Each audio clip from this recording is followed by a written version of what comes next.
Hello friends, welcome to our channel home science कक्षा। Let's grow together. मैं doctor Shalu Garg आज आपके लिए नया टॉपिक लेकर आई हूँ। टॉपिक को preservation by low and high temperature method. सबसे पहले पढ़ते हैं पर्शिएबल फूड। पर्शिएबल फूड उन फूड्स को कहते हैं जो बहुत ही शॉर्ट टाइम पीरियड के अंदर ख़राब हो जाते हैं, जैसे fruits, vegetable, meets, dairy products. इनको हम पर्शिएबल फूड्स कहते हैं। उसके बाद आता है सेमी पर्शिएबल फूड। सेमी पर्शिएबल फूड वो होते हैं जिनकी पर्शिएबल फूड के अकॉर्डिंग ड्यूरेबिलिटी जो टाइमिंग है वो थोड़ा ज़्यादा होता है, लेकिन इनको हम बहुत ज़्यादा समय तक स्टोर करके नहीं रख सकते, और अगर इनको सही तरीके से नहीं रखा जाए तो ये भी बहुत जल्दी ख़राब हो जाते हैं। उसके बाद आता है नॉन पर्शिएबल फूड। नॉन पर्शिएबल फूड हम उनको कहते हैं जो बहुत जल्दी ख़राब नहीं होते, या जिनको हमें प्रिजर्व करने के लिए रेफ्रिजरेटर या अदर किसी प्रिजर्वेशन मेथड की ज़रूरत नहीं पड़ती है। इनकी खुद की ही लाइफ काफ़ी लंबी होती है, जैसे हमारी दाल, चावल, गेहूँ, इस तरह के आइटम हो गए। उसके अलावा जो नॉन पर्शिएबल फूड हैं, इनको हम लंबे पीरियड तक के लिए अपने खरीद कर एक साथ स्टोर करके रख सकते हैं, और घर में ये हमेशा हमारे घर की डेली कुकिंग में यूज़ में आते हैं, और इनको एक बार खरीद कर हम इमरजेंसी के समय भी यूज़ कर सकते हैं। उसके बाद लो टेम्परेचर पे जो पर्शिएबल फूड को हम प्रिजर्व करते हैं वो कौन कौन से फूड्स होते हैं। लो प्रिजर्वेशन मेथड यूज़ किया जाता है, जिसमें आप फिजिकल मेथड है ये फूड प्रिजर्वेशन का। इसमें हम टेम्परेचर को बहुत ही लो टेम्परेचर कर देते हैं फूड के आसपास का, जिसकी वजह से उसके अंदर जो माइक्रो ऑर्गेनिज्म या केमिकल रिएक्शन है उसमें रुकावट आ जाती है। उसका सबसे पहला मेथड है फ्रीजिंग।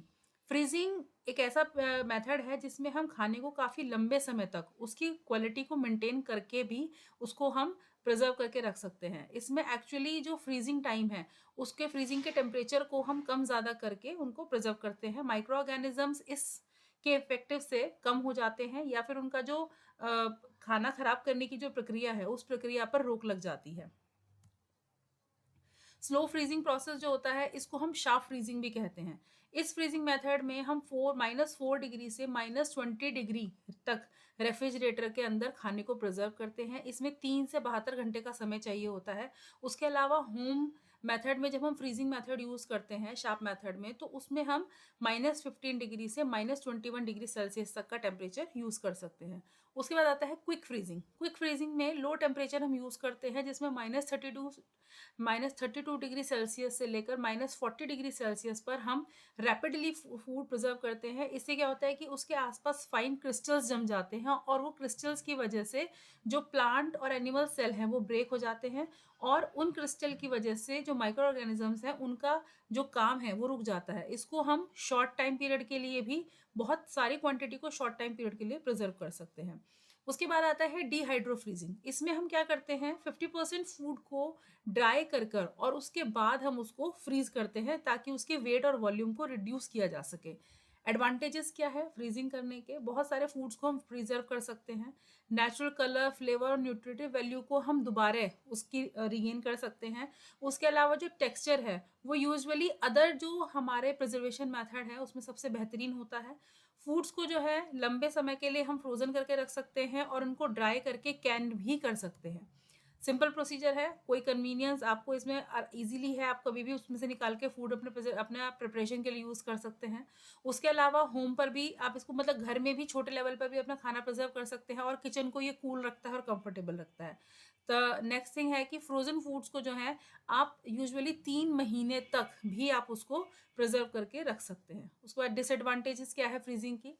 अब फ्रीजिंग जो है हमारी, उसमें जो प्रोसेस है इसका ये काफ़ी महंगा है एक तो, दूसरा इसकी जो मेंटेनेंस है वो बड़ा ध्यान से रखनी पड़ती है। इसका जो स्टोरेज स्पेस है, कैपेसिटी जो होती है फ्रीजिंग की, वो कम होती है। अब आ गया टेम्परेचर है। हाई टेम्परेचर पे अब हम कैसे हम खाने को प्रिजर्व करते हैं, ये बहुत ही पुरानी टेक्निक है। मतलब हमारे दादी नानी के समय से ही हाई टेम्परेचर टेक्निक यूज़ की जाती है खाने को प्रिजर्व करने के लिए। इसमें या तो खाने को हीटअप किया जाता है या उसको पूरा पका दिया जाता है, जिससे जो उसके अंदर के माइक्रो ऑर्गेनिजम्स हैं वो इनएक्टिवेट हो जाते हैं। बेसिकली होता क्या है, जितने भी माइक्रो ऑर्गेनिजम्स हैं, जब हम खाना पकाते हैं तो उसके अंदर जो फूड के अंदर जो प्रोटीन होता है उसका कोएगुलेशन हो जाता है, और उसकी वजह से जितने भी माइक्रो ऑर्गेनिजम्स हैं वो इनएक्टिवेट हो जाते हैं, और उन या फिर उन माइक्रो ऑर्गेनिजम्स की डेथ हो जाती है। इस एग्जाम्पल में आता है जैसे कि हम फूड को पास्चराइजेशन करते हैं, मिल्क का स्टेरिलाइजेशन करते हैं, अल्ट्रा हाई टेम्परेचर पर कैनिंग की जाती है, मिल्क स्टेरिलाइज किया जाता है।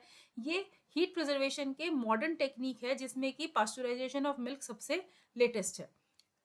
उसके बाद आता है जो हम हीट ट्रीटमेंट देते हैं हाई टेम्परेचर के लिए, उसमें कौन कौन सी टेक्निक यूज़ करते हैं। सबसे पहले होता है पास्चुराइजेशन। इसका टेम्परेचर हम बिलो 100 डिग्री रखते हैं। इस मेथड में माइक्रो ऑर्गेनिजम्स जो भी हैं उनको किल कर दिया जाता है। उनको मिल्क जो है हमारा वो 63 डिग्री सेंटीग्रेड पर 30 मिनट तक, या 71 डिग्री सेंटीग्रेड पर 15 मिनट तक, या अगर हम अल्ट्रा हाई टेक्निक यूज़ कर रहे हैं तो उसमें हम 138 डिग्री पर सिर्फ 2 से 4 सेकंड के लिए फूड को हीट करते हैं, जिससे उसके अंदर के जो माइक्रो ऑर्गेनिजम्स हैं वो इनएक्टिवेट हो जाते हैं। इस एग्जाम्पल्स में milk, beer, wine, fruit juices, इस तरह के सभी आइटम्स को यूज़ किया जाता है। इसमें हम स्टीमिंग और हॉट वाटर या ड्राई हीट या इलेक्ट्रिक करंट मेथड भी यूज़ कर सकते हैं, जिसके बाद खाने को प्रॉपर कूल कर कर उसको प्रिजर्व किया जाता है। पास्चुराइजेशन में यूजुअली जो है वो इसकी सप्लीमेंटेशन की लाइफ को बढ़ा देता है। बॉइलिंग भी एक बहुत अच्छा प्रिजर्वेशन मेथड है, जैसे कि हम घर में भी यूज़ करते हैं। हाई टेम्परेचर वाटर को हाई टेम्परेचर पर किया और उसमें जो है राइस, वेजिटेबल, मीट या फिश को हम उसमें बॉईल करते हैं। उसके बाद आता है ब्लांचिंग। ब्लांचिंग पास्चुराइजेशन के हीट ट्रीटमेंट का एक बहुत इंपॉर्टेंट प्रोसेस है। इसमें हम क्या करते हैं कि वाटर को 180 डिग्री फ़ारेनहाइट से 190 डिग्री फ़ारेनहाइट तक बॉईल करते हैं और उसमें अपने फूड को 2 से 3 मिनट के लिए रखते हैं। तो उसमें खाना ना तो वो पूरा पकता है और ना ही वो खाना कच्चा रह जाता है, लेकिन इस प्रोसेस से जितने भी एंजाइम्स हैं वो डीएक्टिवेट हो जाते हैं। और ब्लांचिंग फ्रीजिंग करने के लिए सबसे इंपॉर्टेंट प्रोसेस है, क्योंकि फ्रोजन फूड को फ्लेवर और विटामिन लॉस हो जाता है, लेकिन ब्लांचिंग से उस चीज़ को बचाया जा सकता है। एडवांटेजेस क्या है ब्लांचिंग के? इसमें एक तो बैक्टीरिया ग्रोथ जो है उसको रोक दिया जाता है।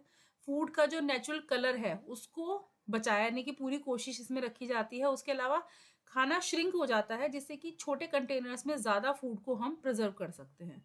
अब आता है कैनिंग।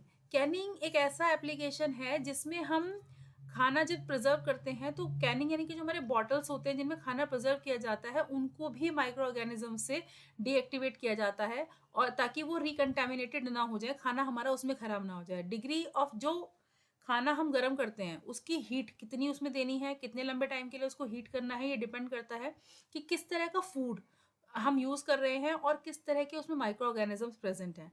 जितनी भी लार्ज क्वांटिटी होती है फूड की वो कैंड मेथड से ही प्रिजर्व की जाती है। जितनी भी डेवलप कंट्री हैं, डेवलप कंट्री की डाइट का मेजर पार्ट है कैन फूड, और यहाँ पर मीट और meat products, fruit, vegetable, fish products, soup वगैरह सभी कुछ कैनिंग किया जाता है। कैनिंग प्रोसेस में क्या किया जाता है? सबसे पहले कच्चा माल मंगाने के बाद उसकी क्लीनिंग की जाती है, ग्रेडिंग की जाती है और फिर उसका इंस्पेक्शन करके उनको सेपरेट किया जाता है।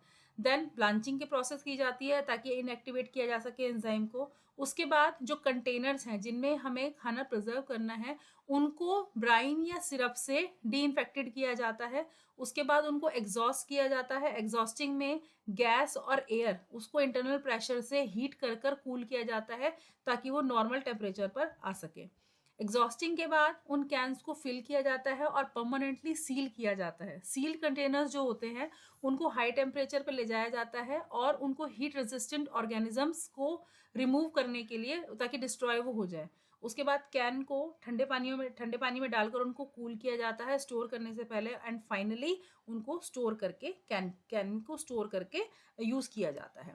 Thanks for watching. Do like and share our channel home science कक्षा। Bye bye.